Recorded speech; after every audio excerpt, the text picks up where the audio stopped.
65 toss power trap. That might pop wide open, Rats.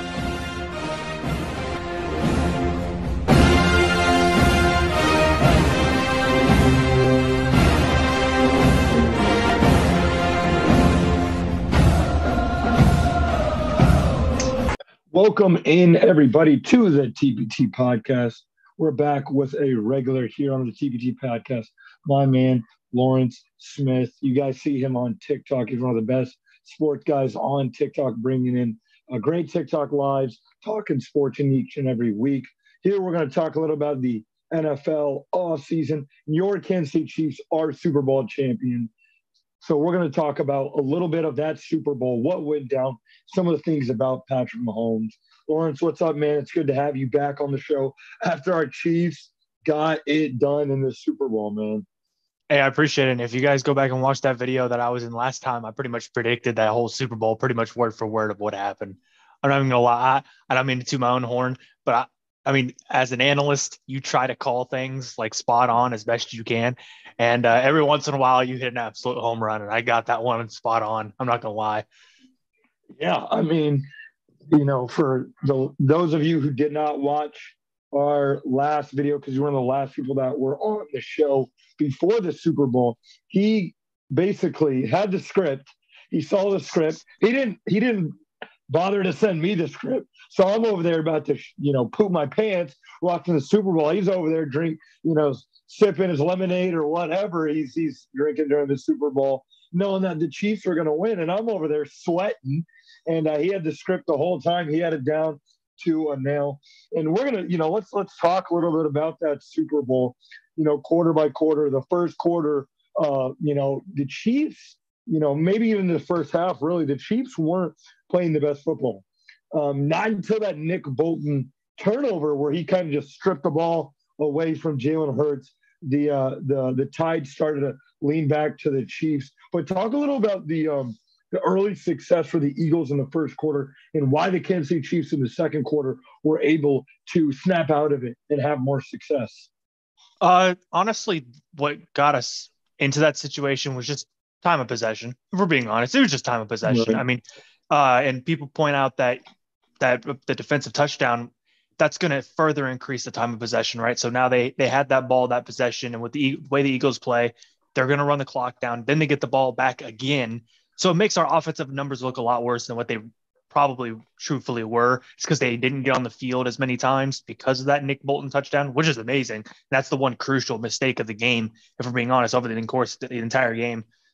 But besides for that, I mean, the first half is kind of a feeling game for both teams. They're just trying to see what each team's doing on their scheming wise. Both teams came out of the gate scoring. That didn't surprise me, right? You script your first 15 plays. I mean, so for that to happen wasn't really surprising to me at all. And for the Eagles to go up ahead early in the game, I wasn't surprised either. The Chiefs love to play from behind. I don't know what the hell it is, but we love to play from behind. So that didn't surprise me. Yeah, and we talked about that last time you were on, how the Chiefs win like 75% of their games when they're down 10.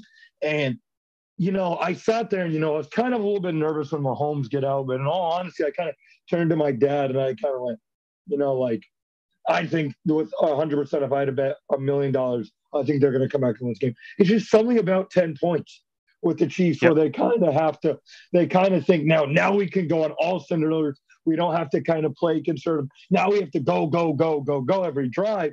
And I mean, after that, in the second half, after halftime, Patrick Mahomes, 13 of 14, his only incompletion was that penalty. We're going to get into that, obviously, later. But was that penalty to Juju Smith-Schuster? That was really his only incompletion. But the man had a 99.4 passer rating. Highest you can get is 100. He almost played flawless in that second half. What do you think that Andy Reid change in the second half was able to get guys open? We saw that corn dog route, I think they were calling it. So maybe that and that's what it was. Yeah. They had the ace in the hole, and that's what Philly didn't know. And what they unfortunately ran into was the Chiefs used it twice. They didn't fix it, right? Because what they were trying to do was they were trying to roll the safety down to cover to the other side because they thought that motion would go all the way through, which they saw that, I believe it was against Jacksonville earlier in the year is where the Chiefs actually found that. I want to say it was maybe Jamal Agnew. I don't think that's the right name. It was Jackson. I know it was Jacksonville. I don't remember what the play call was because Kadarius Toney scored on that very play. Yeah, and also Sky Moore did also. They just did the same thing on the opposite side later in the game. So when it comes to that, I mean, you could tell that was we had that ready. I don't know why that wasn't used in the first half. I guess because we didn't simply need it. I don't think we ever actually were in a situation. So I got to take that back. I don't think we were in the situation where we really needed to use it. But in the second half, we used it twice. And that's where the out coaching portion comes in, right? Because when you notice that they do that the first time, it's like, okay, well, if they're in a first and goal within about 5 yards, they're probably going to do the same damn thing. And they're going to test to see if it works again, because it's not like there weren't other routes being ran. It's just, that's the route that, I mean, if it's wide open, Mahomes is going to find it 95% of the time. He's going to find that wide open guy with no one within 20 yards of him. That's pretty hard to miss. So yeah, that was pretty simple. I think that answered your question. I didn't know if there was a second part to that question. No, that was really it. And the enemy was actually, they said after the game, was one of the guys on Saturday night who saw this route and how it was effective. Some of their teams, I think, used it versus the Eagles. And he saw that route and he said, this is the route that we need to start implementing versus the Eagles slowly into this game, because they're not going to be prepared for it. And, obviously we're going to get more into the call, and some people disagree with it at the time and all that. But, I mean, if you look at twice in the game, a couple times in the game, on that first time, Juju ran it in the middle of the field, and Bradbury kind of grabbed him. He was, that was definitely holding 100%. Yeah, that was, 100%. It was almost. But like I said to everybody though, is that they're going to miss calls throughout the game. Right. Some that are more egregious than others, right? It's easy. Right. It's easy when you're watching it from a screen from overhead, right? And that you have this zoomed out view, and people can slow it down afterwards. Like when you're a ref and you're a person on the field, you got 22 people to watch. Right. And I know that certain refs watch certain areas, for certain things, but at the same time, you're not going to catch every single one, right? And you don't see Chiefs fans just yelling about that play. I mean, but I get you just mentioned it, but at the same time, like if the Chiefs would have lost the game in the end, I wouldn't have looked back on that play and been like, I'd have been like, yeah, it sucks. But at the same time, it's a huge third down play. Yeah. It was a huge third down play. We ended up losing the ball because of that. But at the same time, it's like, I mean, it's sometimes how the game goes. Pendulum doesn't swing your way the entire time. There was a couple times like that during the game that the Chiefs could have got a call, but they didn't. And if we would have lost the game because of it, I would have hated to see Chiefs fans say that it was because of those calls. And it's like, no, you can't let the refs determine your game, right? You gotta, you should, if you're the better team, you should win. Exactly. And that's, I know, so we were going to get a little bit later, but it is something to talk about, kind of get in the way, because there are just so many people that, think they got quote unquote robbed of a good game because of that. And I understand, as a fan aspect, non-Chiefs aspect, you look at it, you want to maybe see Jalen. If I was a Chiefs fan, you want to see Jalen Hurts get the ball. You want to see what can happen. But you have to look at it from a realistic standpoint. So if that call was missed early in the game, like you said, they missed it. He did it a second time. They didn't miss it. They saw it the second time. You have a player who said he did it. You have the Eagles players who don't complain about it. You have the Chiefs players who thought it was a penalty. The refs thought it was a penalty. So for me, when I look at it that angle, and as Chiefs fans, there was a play in 2018 that we all can look back on. D Ford had his palm on the offsides versus the Patriots. I don't know. I think he was pretty far offsides, honestly. I go back and look at the play. There's like seven different angles. So there's like 7 different angles, and every angle makes it look like it's not as bad or it's way worse than what it is. But I think I always make the joke, like, he wanted to be a New England player for a play. Like he was so useless in that play where he made no impact, that the fact that he was off, even close to offside, just irritated the hell out of me, because he had done that previously. Like, that wasn't the first time he'd done that. He'd had a little bit of a problem doing that. And then the call in 2018 that people forget about, that was actually the worst call, was Chris Jones as roughing the passer on Tom Brady. I think he like barely grazed his like helmet or something like that, while he was literally reaching over an offensive lineman. But at the same time, I didn't complain, because At Right. the end of the day, we had the chance to stop him. Our own Right. guy beat us. Our own guy. Right. Right. And And that's he and threw a that's pick on it. that play. Brady threw a pick on that play. Like we had done our That would have been job, the Super but Bowl. our own guy sabotaged us. Not on purpose, obviously, but I mean, we didn't go to the Super Bowl because of it. So you can't blame the refs there. They made the right call. And I know a lot of Chiefs fans are like, well, actually, when you look at it from this camera angle and this time, it's like, okay, like at the end of the day, I know he's had a history of doing this. The Patriots are going to remind the refs of this. That's the same reason why Juju got the call later, honestly, I believe, is because he kept telling the refs, hey, he's holding me. Hey, watch this. Hey, watch this. It happens in a game. And this is what fans don't see, right? If you've played the game of football, if you've played any sport in general, you know there's a lot of conversation between the officials and the coaches, right? We see it Right. in Of the game, course. right? Like Any on big athlete can know that. on big plays, you know, we see the coach yelling for the ref to come over and give him an explanation. That's happening the entire game, right? The biggest one that you can see this happening in is college basketball, right? When the one ref's on the side with the actual teams and they go back and forth down the court and they're really talking with the coaches a lot. And normally when the coaches and that ref get in arguments, they switch the sides. That way the coach cannot yell at that ref. That way you don't get coaches ejected. It's very similar for the NFL, right? So there's one ref that's constantly going up and down the field on the same side. And that's who they're constantly in their ear.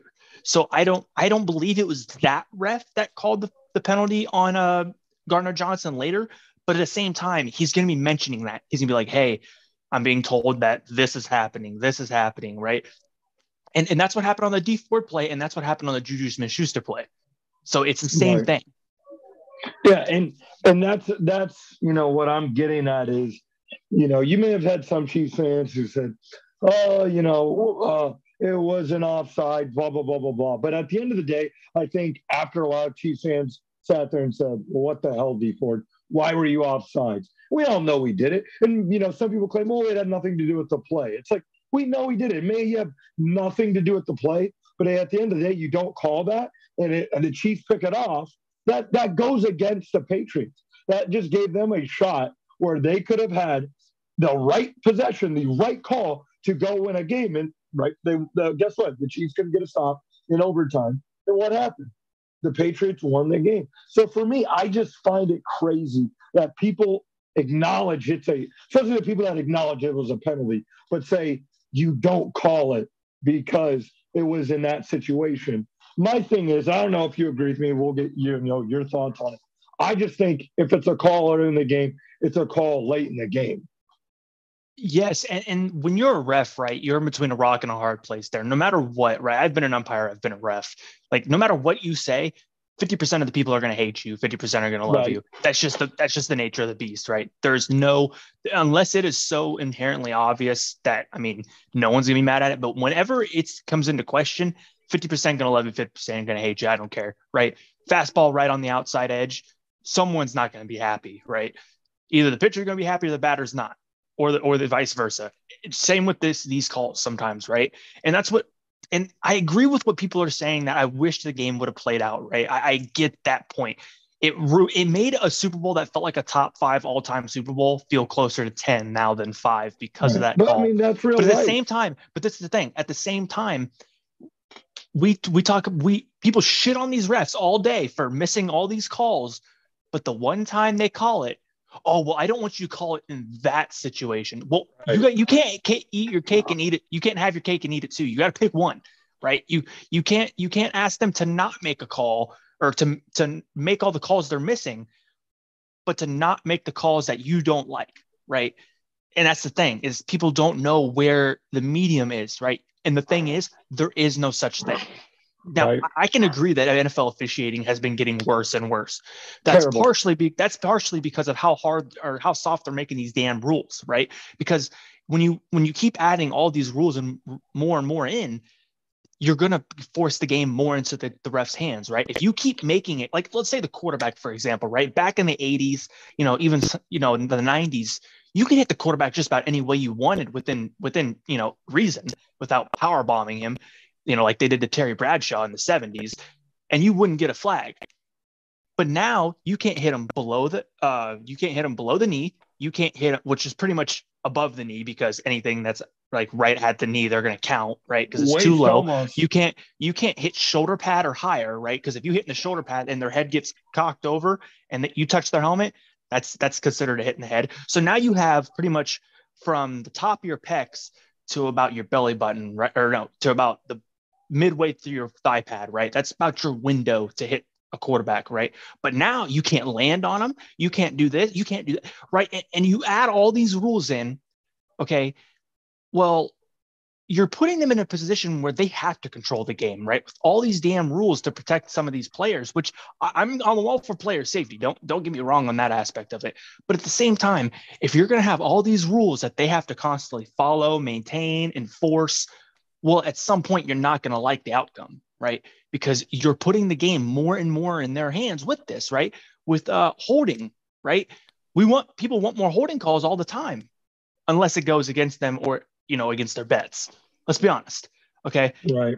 You could call defensive holding every single play. You could call offensive holding on a lineman every single play, right? Defensive pass interference, probably just about every single play. But when people, when it happens at certain pinnacle points of the game, people don't want to see it because they'd rather see the game played out. But then again, 10 minutes earlier, you were like, well, I wanted that to be a penalty because it was 10 minutes ago.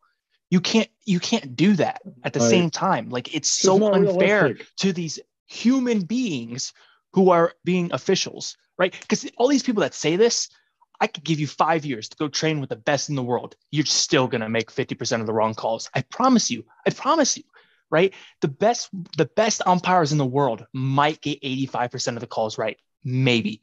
And I'm being generous, okay? The top guys, the guys that do the World Series, right? They're going to have those ones that paint the plate and you see it come up on the computer screen and the ball's cut in half, or maybe it's like 1/3 in the strike zone. They call it a strike. Ref failed technically. Umpire failed technically there, right? With refs in the NFL, you can have a guy that grabs the jersey and then immediately lets go. Well, technically holding happened, but then he let go. So how much does it take? It all depends on, was he looking right at it? And obviously I take out certain accounts like the one with the Rams versus the Saints. Somebody had money on that damn game. Somebody had money on that damn play. I can't. That was bad. People want to talk about bad. That's bad. Like that was beyond terrible. Horrible. So yeah, for that reason, I get where people come at where they wanted to see the rest of the game played out. So did I, right? Because the Chiefs weren't going to score a touchdown there. They were going to kick a field goal, and the Eagles were going to have about 1:40 to go down and get a field goal or score a touchdown, right? But when you 20 minutes ago, you were asking for them to throw the penalty because you saw it and you think they saw it, but now they see it and they call it. Which one do you want?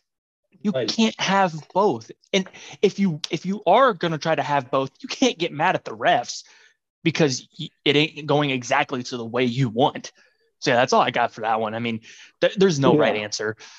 And that's the thing, is where people are basically saying you don't call it in the last 2 minutes. You let NFL teams know that, you're going to see people grab. You're going to see people hit the quarterback any way they want. Oh, it's going to turn into WWE. Hold. If you let teams know, UFC. Well, my flag is just going to stay in my pocket, they're going to go, all right, boys, no one's going to score under the last 2 minutes of a tight game. So it's like, that's the thing about the NFL. People want to say scripted or whatever. Ladies and gentlemen, if it was scripted, they would have put that flag right in their pocket and said, all right, let's see if Jalen Hurts can either make this go to overtime or have like some magical game-winning drive. You would have saw something in some type of way where it would have had it where it came down to the last minutes. But on a realistic term, again, and I get it. If I was an Eagle, if I was a Chiefs fan, I'd probably said, come on, don't call that, let it play out. But when I would have sat there and said, was it the right call? I mean, yeah, the player thought it was the right call. We're going to go against the guy that did it. If you walked up and, you knocked my drink over and said, yeah, I did it, I'm going to go, okay, yeah, he did it. I'm going to think that guy did it. If the whole team thought he did it. So, that's where it is with that. I mean, I still thought it was a great game, and it sucked the way it ended. The Eagles played their heart outs. The next thing we want to talk about is Jalen Hurts, man. Played a hell of a game. I saw your video. We want to get your analysis on that. Someone, posted, and I'll put the video up here on the screen. that they said they would rather have Jalen Hurts than Patrick Mahomes. He's a pretty large creator. If you want to get in a little bit of that. So when people ever want to come on to my channel and they want to say like, well, did you play in the NFL? Did you play college? Well, this guy did actually. He was actually projected to be a first round pick. I think he was the top tight end of his draft until his surgery, right? He played at Penn State. Okay. So this guy has all the credentials you want, right? Could have played in the NFL. He's done broadcasting. He's played, at Penn State. He could still have bad takes too, right? I mean, that's a bad take. It's taking Jalen Hurts over Mahomes. That's recency bias at its finest. Okay, at its absolute finest. I don't even know how you can even call it recency bias because it's just simply not true. Okay, there's nothing that points. Okay, you want to say that Jalen Hurts outplayed him when he had the ball for 75% of the game compared to Patrick Mahomes having it between 20 and 25% of the game. Okay, right. I mean, yeah. At the end of the day, did Jalen Hurts stat wise outdo Mahomes? Absolutely, right? Absolutely. There's no doubt about it.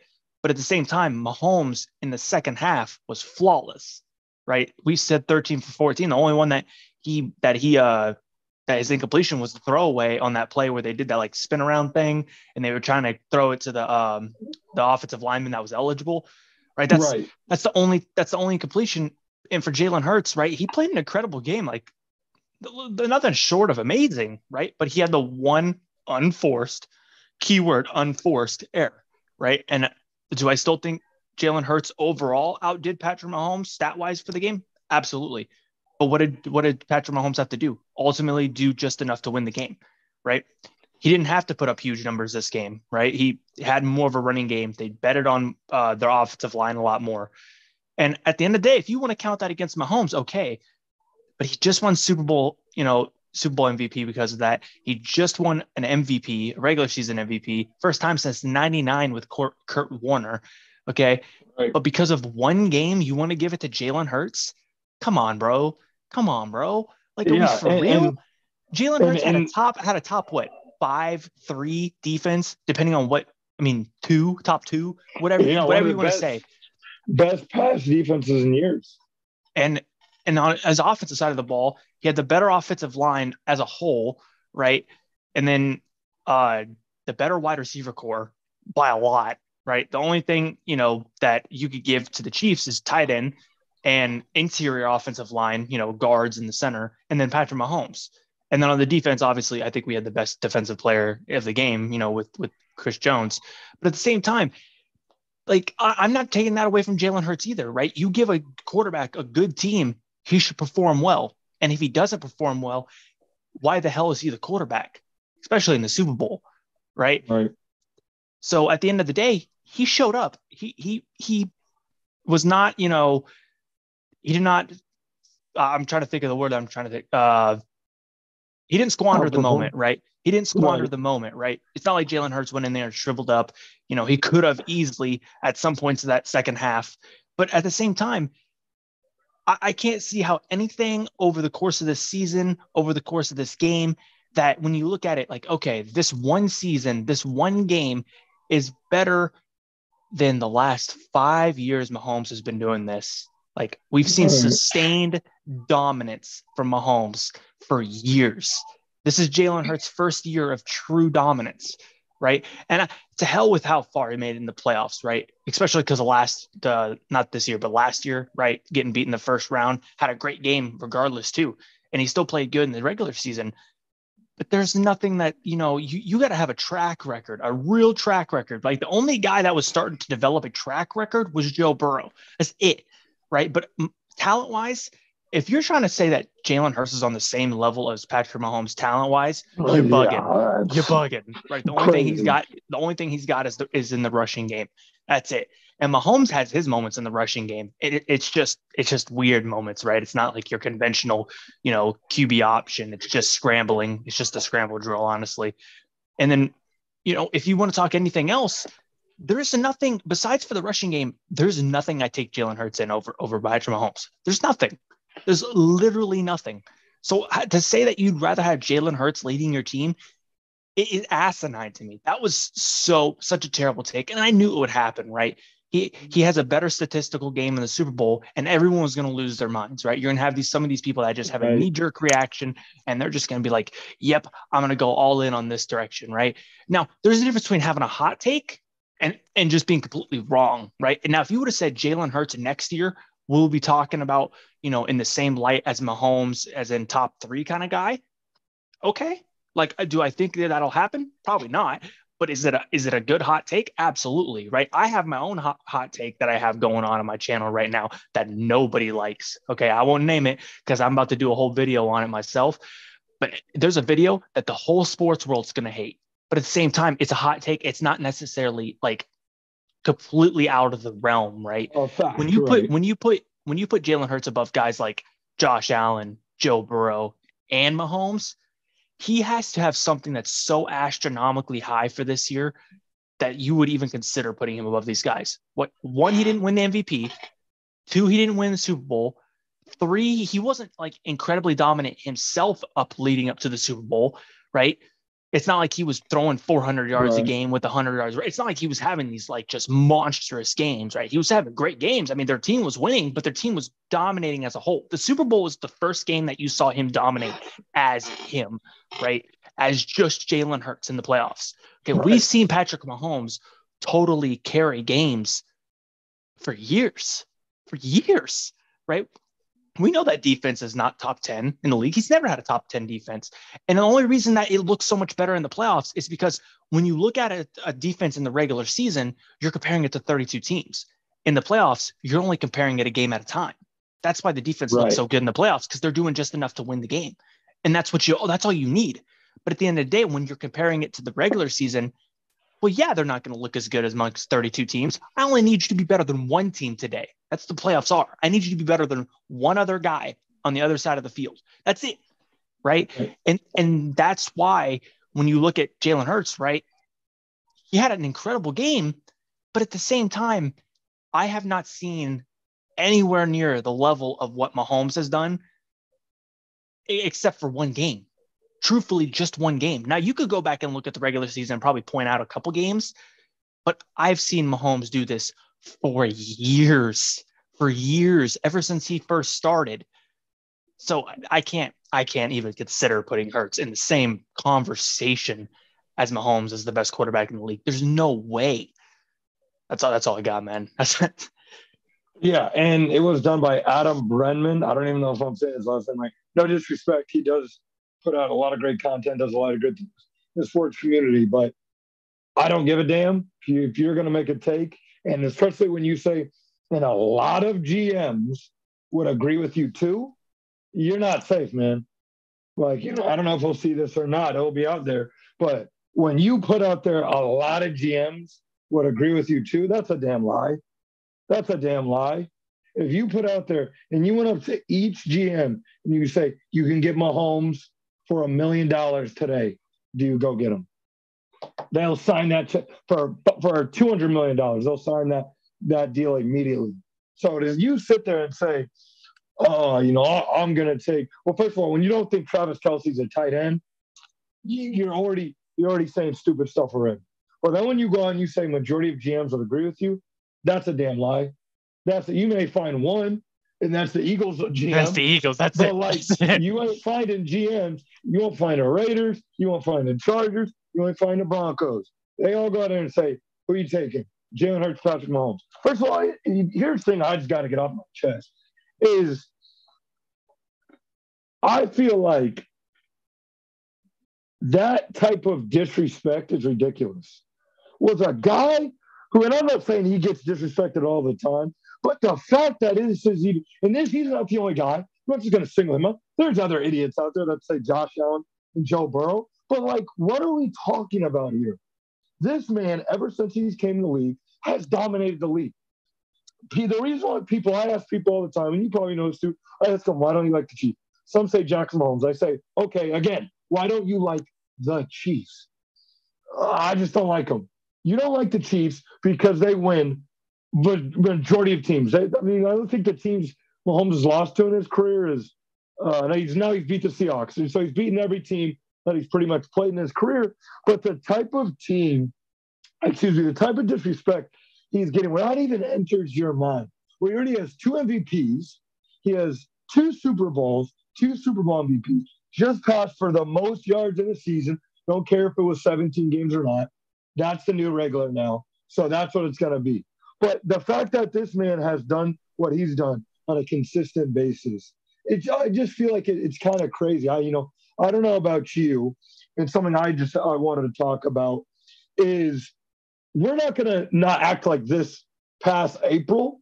People weren't talking about how the Chiefs were going to be third, how the Chiefs were going to be fourth. And I'm not saying, in the season, when the season got out, everyone doubted them. But I'm going to be honest. During the offseason, the amount of people that looked me in the face and said, you will not make the playoffs. So, what is some of your thoughts? And feel free to go on get this out in the airwaves and go off on the Chargers fans, the Broncos fans, the Raiders fans that said that this wasn't going to be the Chiefs division anymore. It wasn't just their fans though. That's the thing. Because you see all these people and you've made videos on it. You've seen my videos on it. No one actually picked the Chiefs to not make the playoffs. No one picked the Chiefs to not win the division. No one picked the Chiefs to lose against the Bengals. No one picked the Chiefs to lose against the Philadelphia Eagles. And then they want to bring up Vegas. That's such a cop-out. Oh my God. I don't give a damn what Vegas said. I'm talking about the overall consensus of NFL fans. Right. And an NFL analyst. You know how many? I've seen the videos of where the guys went back. Yes. NFL Network. Fox picked. I think Fox. There was only one person, or the entire crew picked the Eagles. No, they all picked the Eagles. They all picked the Eagles. There was.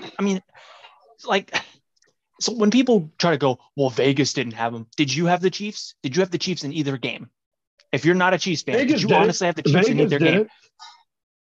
Vegas didn't even have the Chiefs in this last game. They were a 3-point. Eagles were a 3-point favorite. And that's and the thing, people try to go use the Vegas cop-out argument. No, that's because Vegas is smart. Vegas knows what the fuck they're doing. Okay, Vegas is pretty fucking good. There's a reason why Vegas don't lose. Okay, because they're really good at what they do. Okay, so to use that argument, lame as hell. Right, because all I heard going up against, when we went up against the Bengals was we going to lose against the Bengals. Joe Burrow's, Burrowhead, 3-0, blah, blah, blah, blah, blah. Going against the Eagles, 85 Bears fucking defense, apparently. Jalen Hurts is going to eat our defensive line, defensive alive. Chris Jones is irrelevant. Nick Bolton's going to get ran over. That's all I was hearing all week long. Right. How this offensive line, there's no way our defensive line can handle them at all. Okay. Not that we just done it the week before against the Bengals, and shown that our defensive line can get after it. And people are like, well, the offensive line for the Eagles is completely different. I completely agree. Right. But there's a difference. There was teams that couldn't even do it against the Bengals O-line when they were still bad.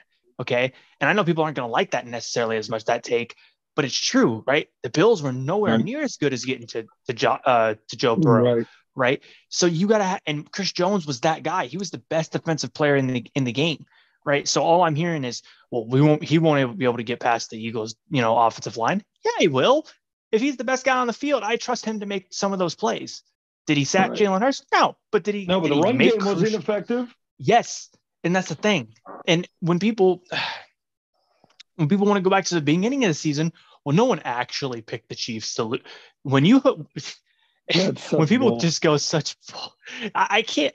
It just makes me speechless sometimes, right? Because absolutely, we had lost Tyreek Hill, right? Everyone's like, Mahomes is going to regress. We're going to see Mahomes get exposed this year. That was the big narrative, and I was having to fight against that hardcore. Mahomes is going to get exposed. We're going to see Mahomes without Tyreek Hill. Tyreek Hill and Patrick Mahomes were a match made in heaven.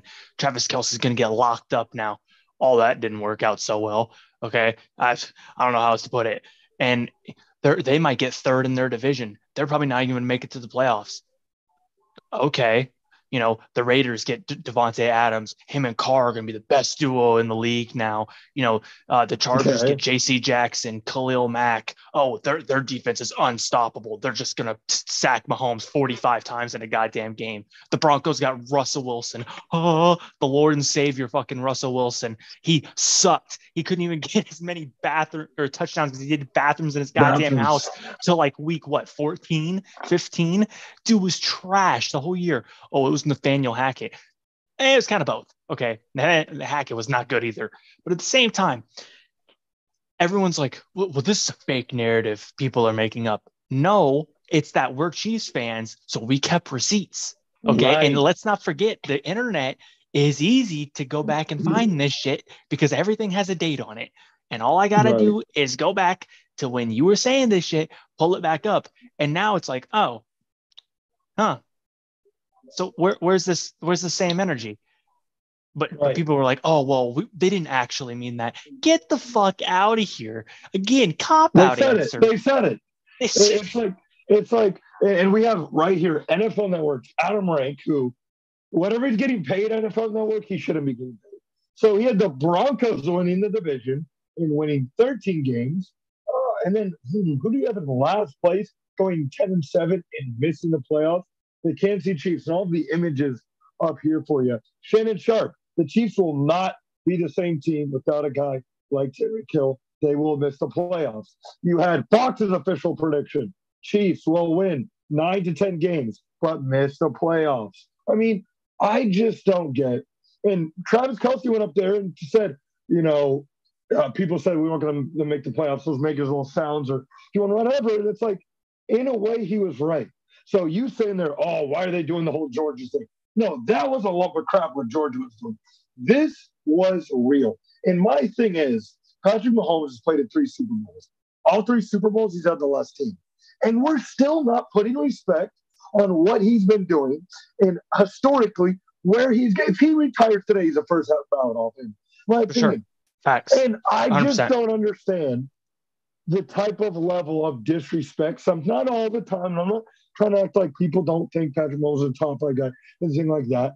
But the type of, oh, it's the refs, or then all of a sudden it's the talent around him. We talk about this all the time on our lives. Their wide receiver core is probably bottom 12. It's not a great, not offensive side, wide receiver, probably bottom 12. It's not that great. When you have Juju who makes plays here and there, and you have guys who makes plays here and there. But Patrick Mahomes setting the all-time record in yards per season. This is something we're going to talk about. Where do you have Mahomes on an all-time list, just quarterback, and where do you have this season on an all-time list? This season on an all-time list, I'd have to for just quarterbacks, right? Because I'm not just ranking this. Yeah, just quarterbacks. So you got for all time Brady, you got 15 Manning, you got I think it was like you have the 80s years of Dan Marino. I'd have to say, again, I want to go back and look at some of those older years, right? Because I know Marino had some just flat out nuts years for back in that time. But for what I'm thinking of, for the team that he had, for the wide receivers specifically, because everyone's gonna be like, well, Kelce was that number one option.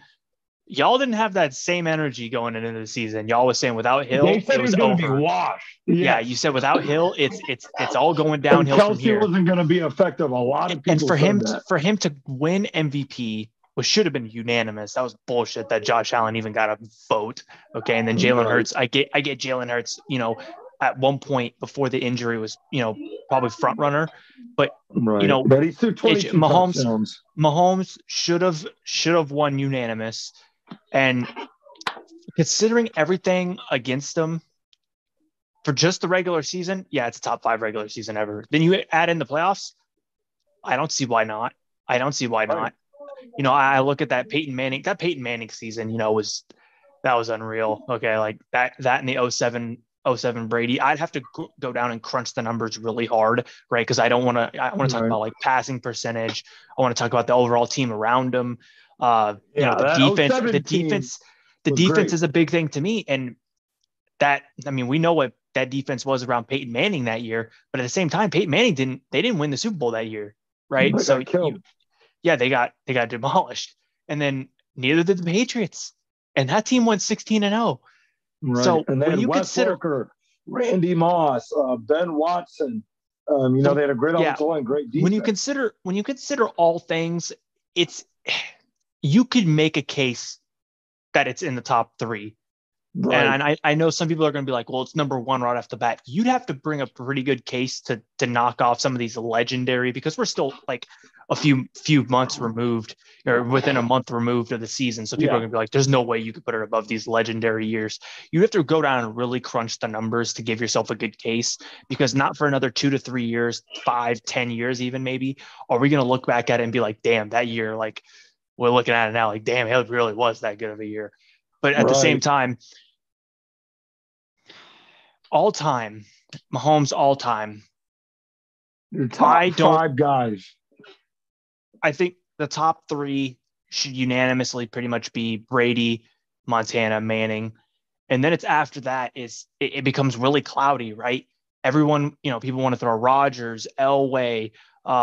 People want to throw guys like maybe Breeze in there. So those top five kind of guys. And at the end, Marino's one of those, that weird exception, right? Without the ring, he's the weird exception kind of guy. This freak guy. There was a time where Brett Favre was in that category. I think Aaron Rodgers eventually moved him out because we saw what he did, and he's pretty much just Brett Favre, with just less turnovers. Same with Mahomes, right? So I have him currently at 5, and I kind of go back and forth on who I have at 4, because I said Elway at one point, but I was like, I don't even like that, honestly. But I don't want to put Mahomes at 4 just yet, because I do want to see him have a few more years, and no matter what it is, right? I just want to see, because longevity does play a portion to me, right? The years and years and years of dominance.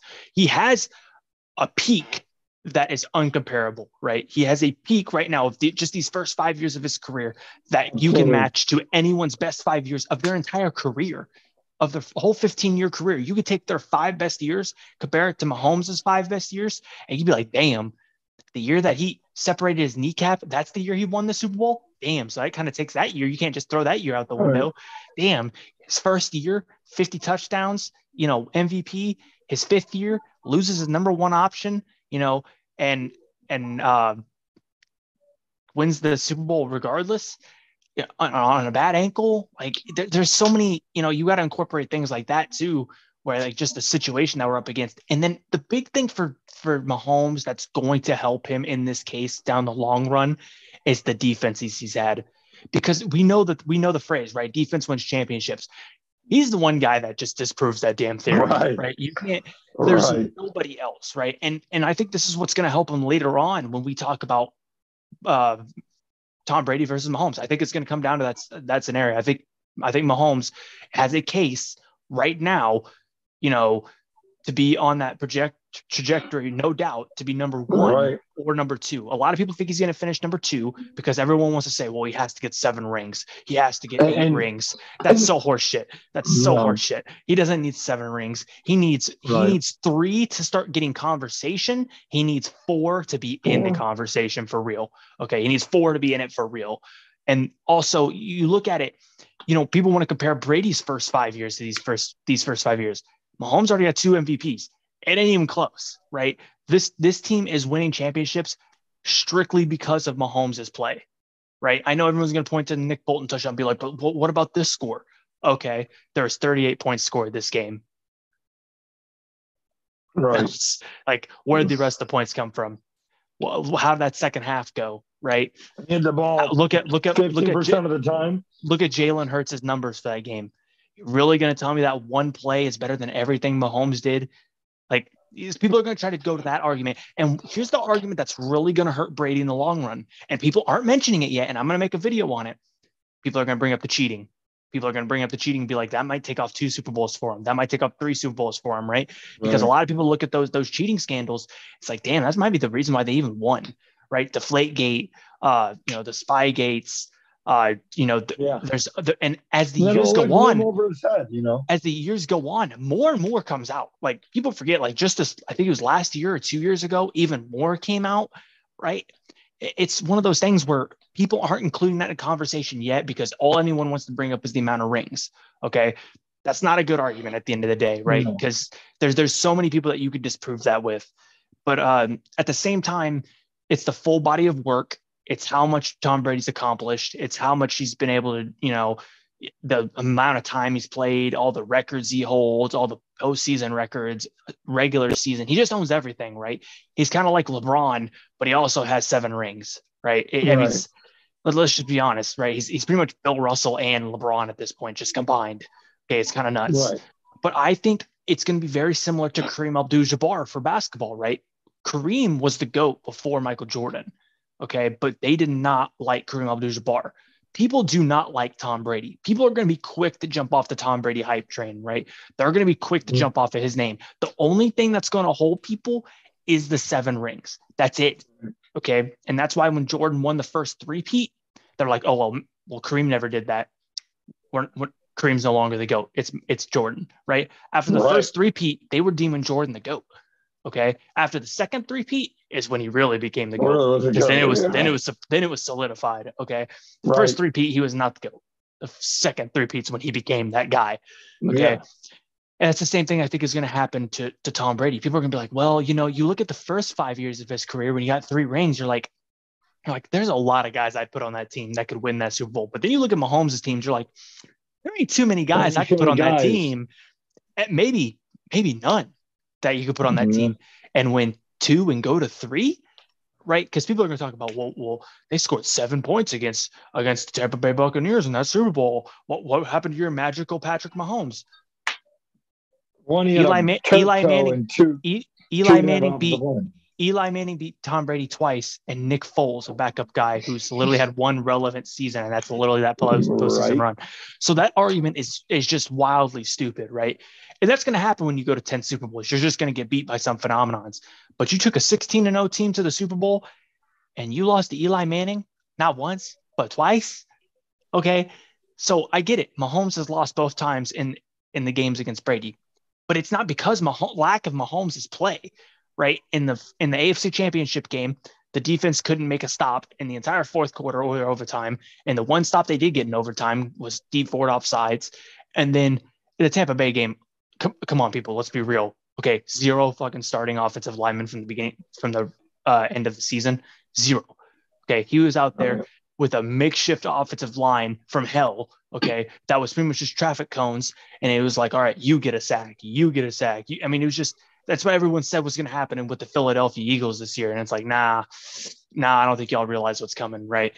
And with the way Mahomes has played at such an elite level, who's been either the number 1 guy or in the top 3 or at bare minimum top 5 discussion in the NFL, Brady was never in that conversation, right? Early on in his career, he wasn't top 3, top 1 until Brady didn't become 06 is when Brady became Brady, right? That's when we really saw Brady take that step, right? And that's not to say Brady wasn't good beforehand. He was a lot more similar to Brock Purdy than he was Tom Brady, right? Brock Purdy came in to a great situation and just ran with it, right?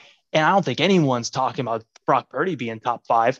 And if Brock Purdy were to do this again next year, no one would be putting him top 5, because it's like, is it really him? Like, his numbers don't really strike you. It's just that they're winning games. Is it really him, or is it like the rest of the team so damn good you can just kind of throw anybody back there within reason, obviously?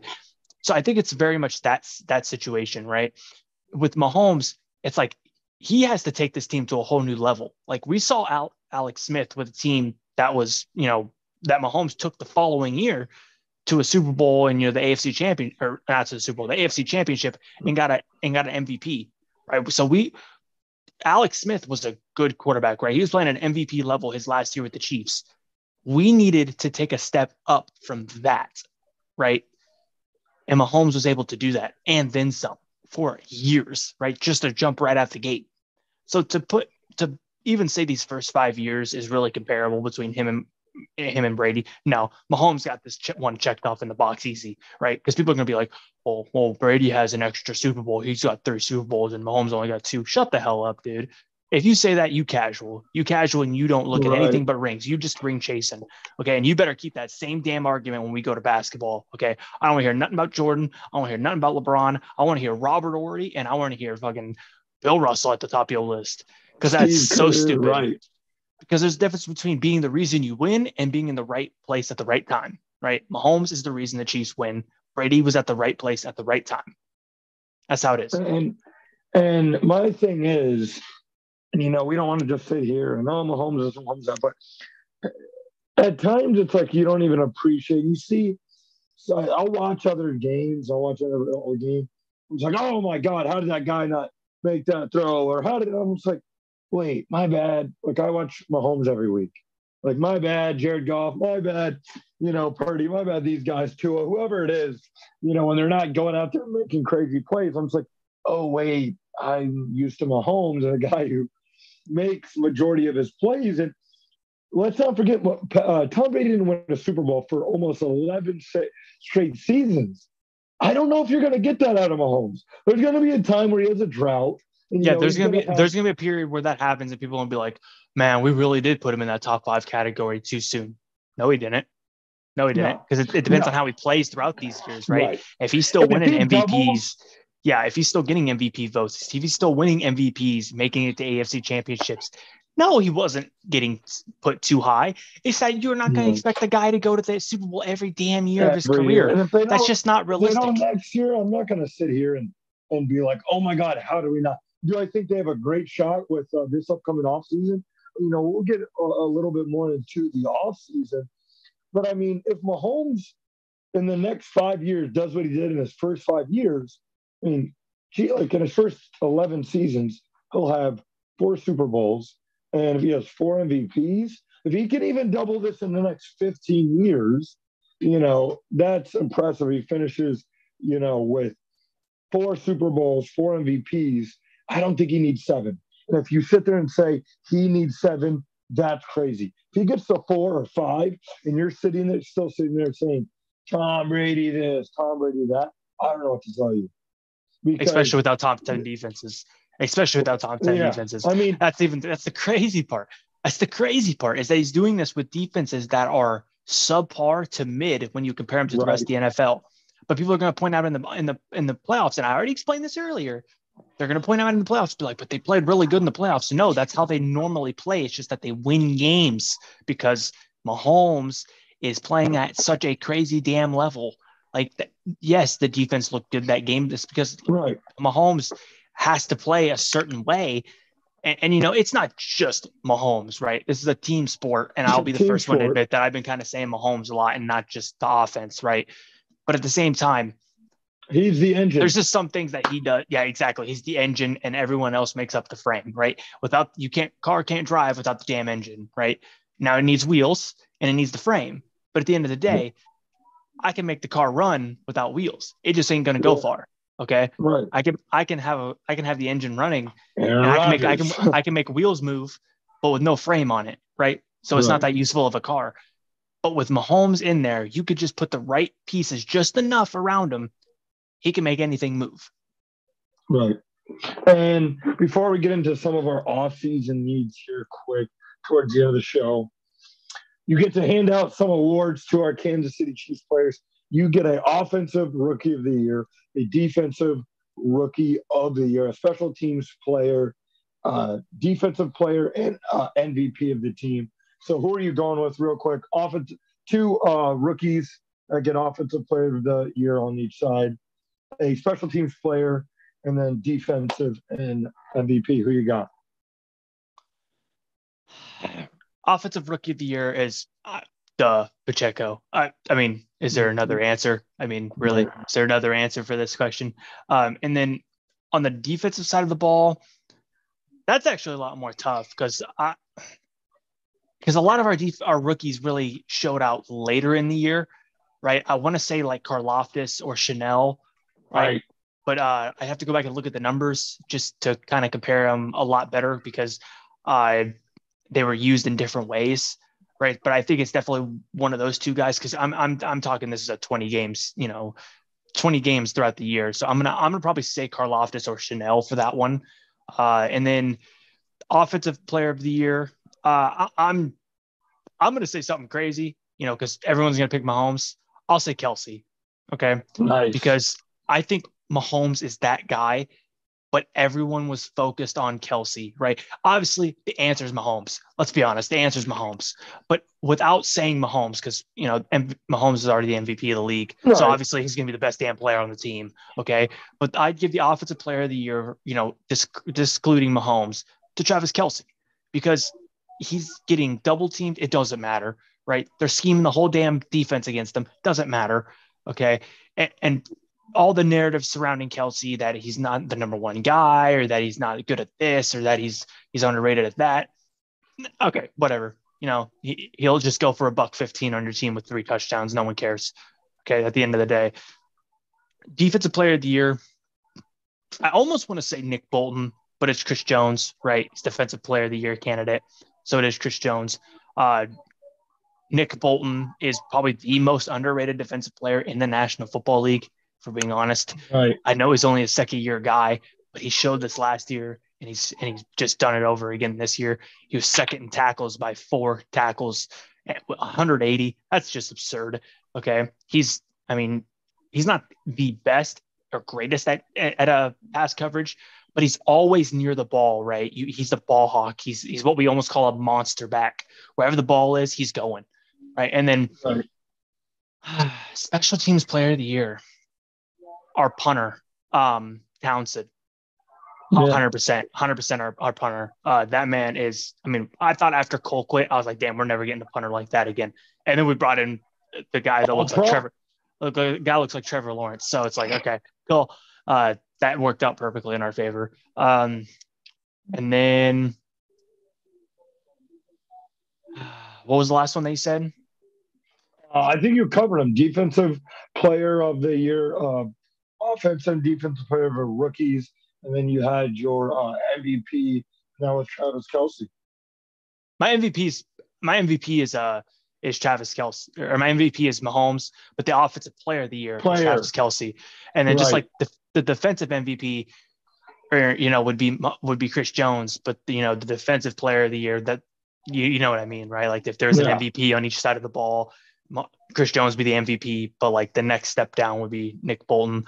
And then for coaching wise, between Bieniemy and Spagnuolo, I wouldn't know who to go with there, because I don't know how much Eric Bieniemy actually does, right? And I'm surprised we're not actually talking about the whole Bieniemy being gone thing. But with Bieniemy being gone, I'm actually worried for the guy, because I thought he was in such a great situation. I didn't understand why to leave. And people are going to say, well, he wants to become that head coach. He wants to become that top guy. I don't understand why some people aren't just content with being a part of just something great, right? And then one day, the door is literally open for you to become the head coach, whether that be 2, 3, 5 years from now. Keep stacking up rings, keep being that guy, right? Because now if he goes to the Washington Commanders and that bottoms out this year, he's going to get fired. And all of a sudden, all that hopes, all that ground he's been making towards becoming a head coach, all falls out the window, right? Because everyone wants to point to the race thing. It's not a race thing why he's not a coach. He does not interview well. He's an asshole, all right? He's a straight up asshole. LaShawn McCoy talked about it today. Now, there's a lot of points that I disagreed with LaShawn McCoy, but one thing he talked about, he's like, that dude's an asshole. And that's why he's not getting like the coaching looks. It's because he's not good to your dudes, but he makes them produce, right? And what I do like is that now we're going to be able to see how much of it was truthfully him and how much of it was truthfully Andy Reid, right? Because Ron Rivera is a defensive guy. So I hope for Bieniemy's sake, I hope he does well. But at the same time, with how bad that quarterback situation is there, they've had 12 quarterbacks.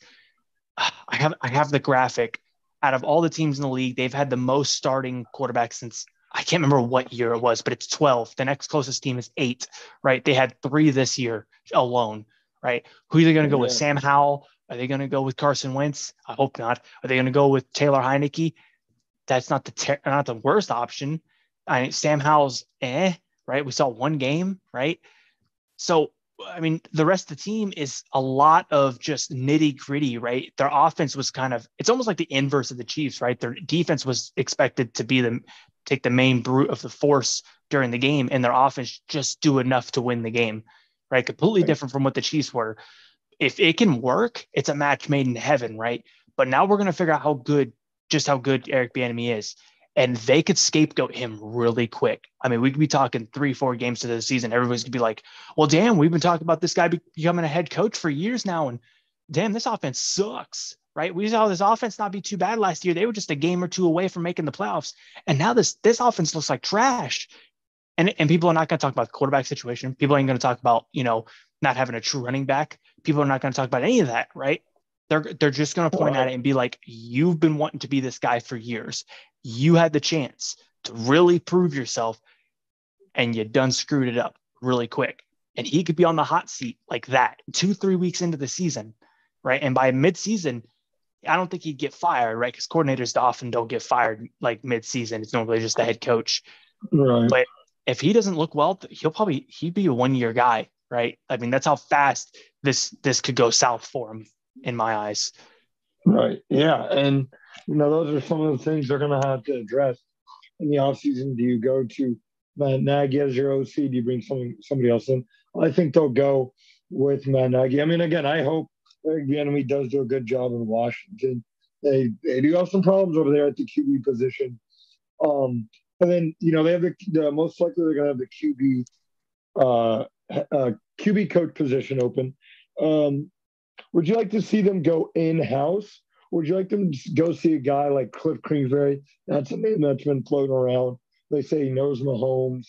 I know, the QB coach positions aren't really an in-game day coaching thing, just Patrick Mahomes, but it's more of a week-to-week in the film room type of thing. Who is it? Is there a name out there you have, or do you think they should keep it in-house? Or would you like them to go get Kingsbury? What would you like? Alex Smith. I think it'd be cool to bring Alex Smith in. Wow, yeah. I mean, great guy with film, smart, right? Already mentored to Mahomes in the past. I mean, he's Chiefs through and through kind of guy. Cliff Kingsbury, I wouldn't mind at the end of the day because, like you said, he was with Mahomes back at Texas Tech, but he also under Cliff Kingsbury, he developed some bad habits, right? And he didn't have some of those bad habits broken. And we saw those get fixed. And those are fixed because of the way that Alex Smith played. Alex Smith was a lot more conservative. He showed Mahomes to do a lot more of his shorter reads because Mahomes always wanted to go bang or bust. Just wanted to go just throw the ball way downfield, right? And he kind of brought that in, and that's obviously more Andy Reid. But anything that you could get to make Mahomes better at where he's already at now, which I think is undisputably the number one guy, I would go Alex Smith. I think it's a good story. I think, you're not bringing in a QB coach to coach Patrick Mahomes, right? At this point, it's not, I'm not saying he's uncoachable in a bad way, right? It's kind of like the whole, you can't teach 7 foot, right? Yeah. There's nothing you can really teach him at this point that he doesn't either already know or already can achieve on his own kind of thing. There's really nothing. It's just depending on the amount of talent around him is how far up he's going to go. I mean, we saw what he did with the level of talent he had this year at the wide receiver position. You give him a number one guy. I mean, good God, it almost seems like who knows? And we have seen what the number one guy was Tyreek Hill, and it didn't fluctuate this year. So it's like, what can the guy not do? What can he not do? So it's like head coach obviously with Reid is the biggest thing, but quarterback coach, I'd like to see it Alex Smith. I'd like to see maybe a Trent Green. I know Trent Green's not going to leave the booth, but I'd like to see someone that I'd like to see a more in-house guy. Yeah. Yeah. They have the coaching positions open, like a QB coach. They also are going to have some roster spots open. One thing that's been floating around is I'm curious, what are your top 3 things the Chiefs need to do this offseason to have a successful offseason to run it back next season?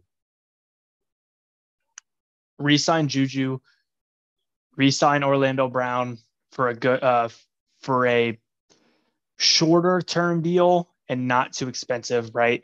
Which sounds easier said than done, obviously. Right. Juju would be like another 2-year deal to me, right? And then I want to say bring in a number one receiver, right? But at the same time, I feel like bringing in possibly another like a defensive end would also be a good thing. I could also say restructuring Frank Clark's contract. I think I saw that his cap hits $30 million next year. Yeah, we got to restructure that thing. So my fourth option would be getting a number one receiver. My third thing would be Frank Clark's contract. either got to get rid of him or fix that, because that's terrible. Yeah, and those are some good things. Free agency will be here before we know it. Is there anyone in mind? I know you said a wide receiver one. There's some rumors. Deontay Johnson, I don't want to butcher his name, but the wide receiver from Pittsburgh, D Hobb. There's some other names out there. They could even go through the draft. Is there someone out there you would love to see in a Kansas City Chiefs uniform if you had the perfect fit? You could go get this guy 100%. Drafting wise, the kid out of Tennessee. God, I can't remember his name. Yes, that dude's cold, right? Yeah. And honestly, I could see Tooney, as long as he stays healthy, I could see him making that jump to be a high 2 option kind of guy. So I think his development and his health will, because like when he's healthy, that man's body control is just, it's similar to Tyreek Hill's, honestly. He just hasn't had the same straightaway speed or the horizontal movement, but his body control is on another level compared to really anybody else. D-Hop would be nice. I don't think it's possible money-wise, but Mike Evans, I've heard Mike Evans' name getting floated around. Chris Godwin, again, money reasons. I don't know if that's possible. And I know people are going to be like, well, you said D-Hop, so how can that be possible? I think he'll restructure his contract when he gets moved or before he gets moved. Like as a part of the deal, he restructures his contract to where his cap hit is less. But I've heard Mike Evans on the market. And honestly, at this point, I'd probably rather have Mike Evans. Actually, no, I'd definitely rather have Mike Evans. And I know D-Hop's higher on people's top 10 list than Mike Evans. Some people might even have Mike Evans top 10. But Mike Evans has never had a below 1,000-yard season. Right? He's had 1,000 yards every single season. So when he comes in, you got a 1,000-yard receiver, right? 6'5", end zone threat, the speed, he's healthy, right? So it alleviates that from and I think you put him next to Juju and Tooney, and then you got Sky Moore, and then, you know what I mean? It's like, it takes a lot of weight off of Travis Kelce's shoulders, right? Because you can have that end zone threat also be Mike Evans. So now on one side, you got Mike Evans. One side, you got Travis Kelce. And going through the middle, you got Tooney. Who are you going to stop? Right? I don't think we're signing Mecole Hardman, honestly. I think Mecole Hardman is going to get a bag somewhere that he is not going to be good, honestly, for the team. You never know if he could come back. He'll go. He's going free agency. I guarantee he's going free agency. He wants the money, man. Yeah, I mean, unless the injury looms and somebody else does not want to bring him in, the Chiefs just bring him in on a 1-year prove-it deal. But yeah, he's most likely to hit free agency, go to Chicago or one of these other Chiefs connections areas. But yeah, I would love to see Mike Evans, because that team is probably going to clear house. It's not Chris Godwin. They don't have crazy expensive deals. They only signed Godwin only signed a 2-year deal with the Bucs, and it's not crazy expensive, so they could end up trading for a guy like that. And again, if he's healthy, my goodness, you could have the wide receiver room, and you also have developmental pieces like Ross both Rosses on the bench for the Chiefs, John Ross and Justin Ross. You never know what you got. You got Watson, who's also a good player, played great for the Chiefs last year. Sky Moore. I mean, you could have 5 to 6 guys that just. And then also I've heard a rumor that Keenan Allen might get cut. If that's the case, Keenan Allen, people are like, well, the health concerns. I don't need Keenan Allen for 17 games. I need him for the playoffs. To hell with the regular season with him. I need you for the playoffs, my guy. That's all I care about. Last 4 games of the year in the playoffs. That's it. That's all I need you for. Right. And Mahomes has never really had that Dwayne Bowe type guy where you're just like, I'm just going to throw it up as high as I can, and he'll probably come down with it. Obviously it's Hill where he's going to be 15 yards open, but he hasn't had that jump ball receiver in the end zone. Maybe Fortson becomes that guy, but those are all great picks. Before we wrap it up here on the TPT podcast, tell everyone where they can find you. I know you come on my live, I go on your live. We have some lives on TikTok. Tell everyone where they can find you on social media. So yeah, my name's Sports Talk Debate on TikTok. It's also the same thing. It's actually Laurence Sports Talk on Facebook. And those accounts are my main ones. I also have an Instagram page that is connected through my TikTok. I'd have to look at the name because there's like some underscores in it, because you know how Instagram is. There's like a million names. Everyone uses every damn name in every way. So I had to like improvise, but it's connected through my TikTok. And then my TikTok, I'm about to hit 5,000 followers. My goal is hopefully by the end of this contract that I'm in for the military, I'm considering possibly making this a full-time thing where I try to become an analyst. I try to become, you know, something of, you know, where the sports world pretty much is what I do. What's his name? I think it's Wyatt's World. He's big on TikTok. He's a Bills fan. You know who I'm talking about? He's big on now YouTube, you know, and he's totally transitioned it to where it's his life at this point. That's all he does. He has 191,000 followers on YouTube. And that's just become his life. And I want to try to do the same thing. And I got years, right, to figure this out.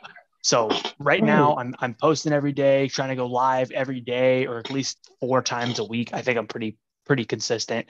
I'll be going live, you know, pretty much every day of, you know, if not every other. So as far as that goes, yeah, appreciate it, man. Appreciate being on. I hope to be a regular. I have no problems being on here as many times as you like. All right. Yeah, we're definitely going to have you back this week. We're also getting close to draft. You're familiar with a lot of the college stuff.